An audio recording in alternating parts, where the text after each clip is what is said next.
Hi everyone, today is June 4th and I'm going to read the Bible.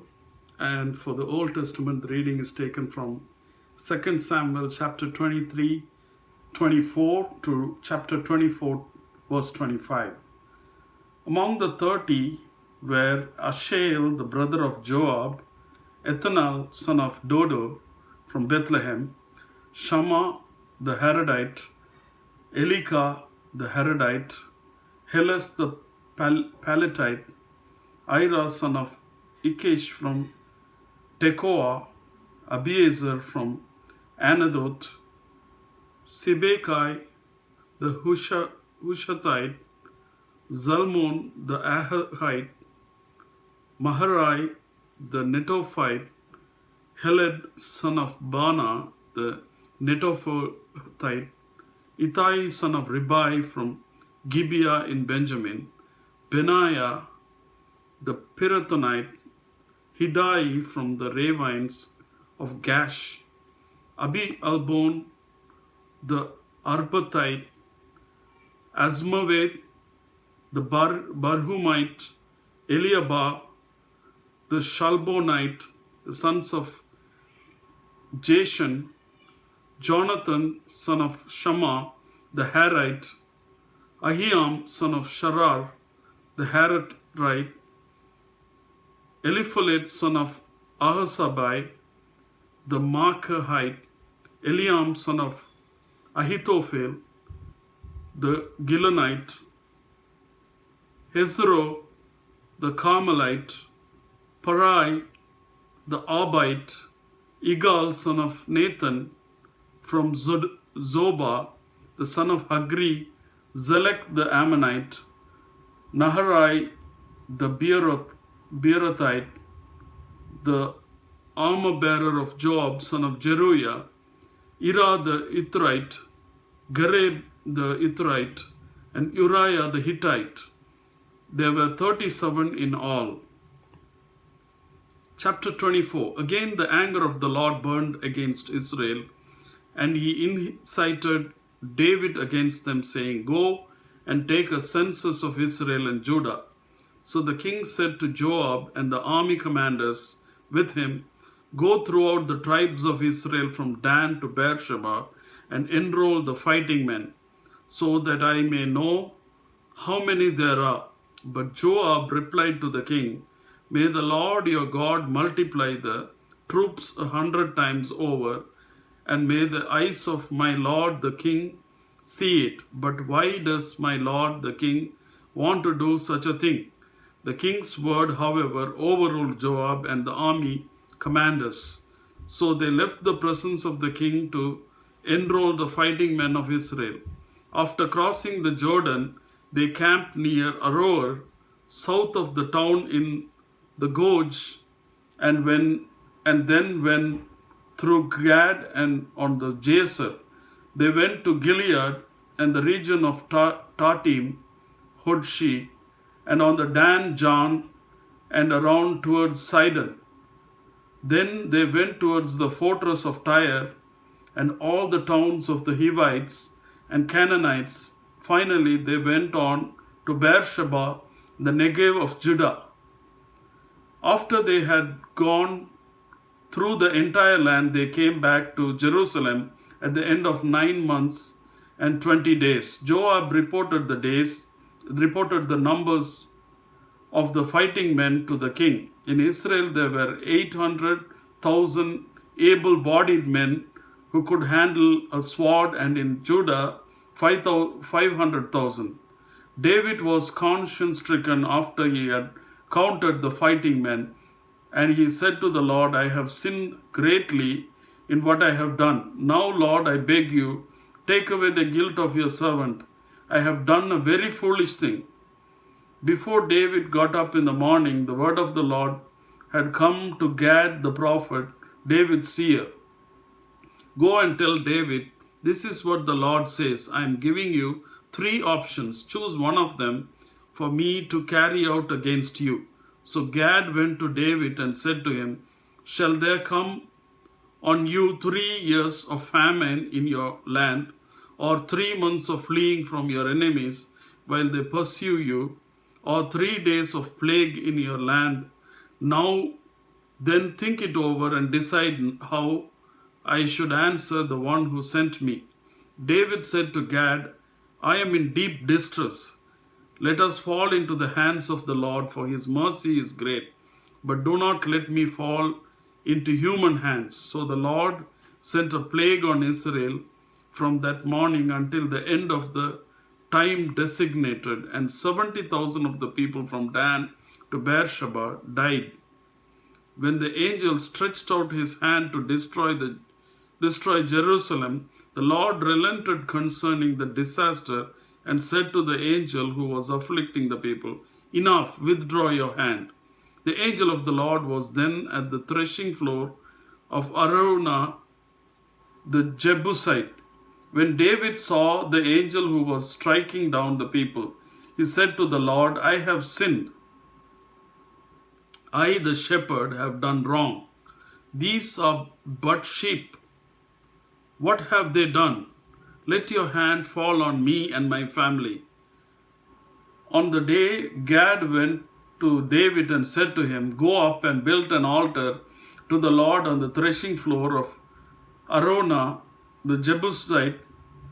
So David went up as the Lord had commanded through Gad. When Araunah looked and saw the king and his officials coming towards him, he went out and bowed down before the king with his face to the ground. Araunah said, "Why has my lord the king come to his servant?" "To buy your threshing floor," David answered, "so I can build an altar to the Lord, that the plague on the people may be stopped." Araunah said to David, "Let my lord the king take whatever he wishes and offer it up. Here are oxen for the burnt offering, and here are threshing sledges and ox yokes for the wood. Your majesty, Araunah, gives all this to the king." Araunah also said to him, "Lord, may the Lord your God accept you." But the king replied to Araunah, "No, I insist on paying you for it. I will not sacrifice to the Lord my God burnt offering that cost me nothing." So David bought the threshing floor and the oxen and paid 50 shekels of silver for them. David built an altar to the Lord there and sacrificed burnt offering and fellowship offerings. Then the Lord answers his prayer in behalf of the land, and the plague on Israel was stopped.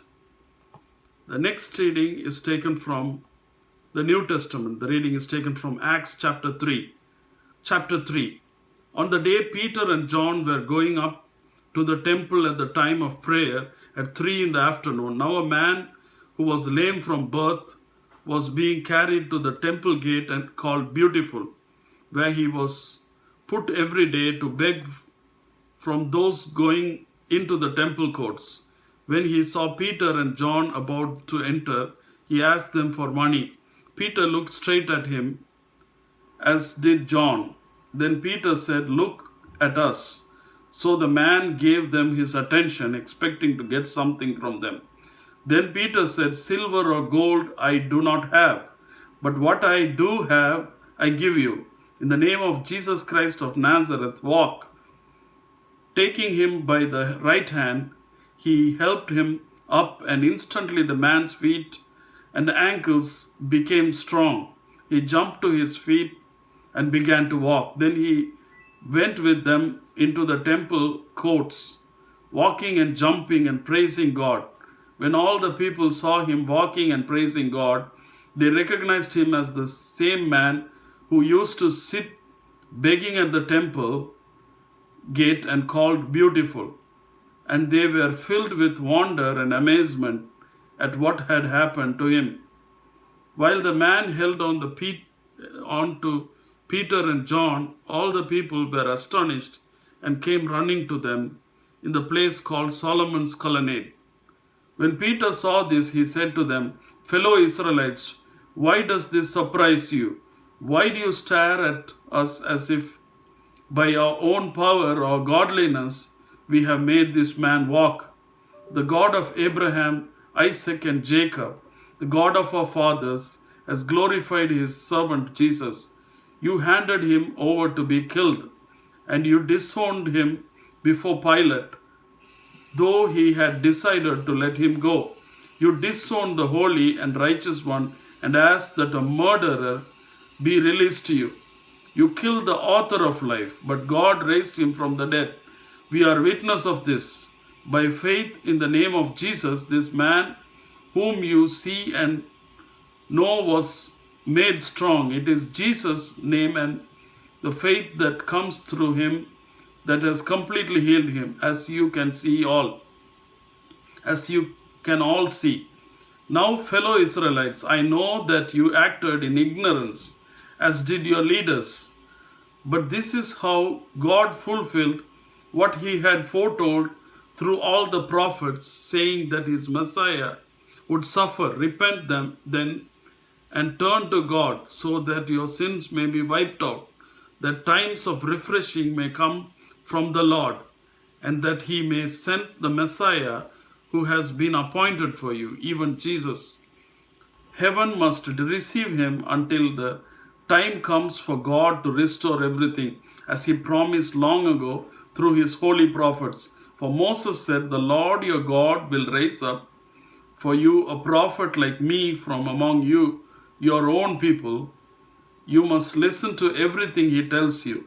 Anyone who does not listen to him will be completely cut off from their people. Indeed, beginning with Samuel, all the prophets who have spoken have foretold these days. And you are heirs of the prophets and of the covenant God made with your fathers.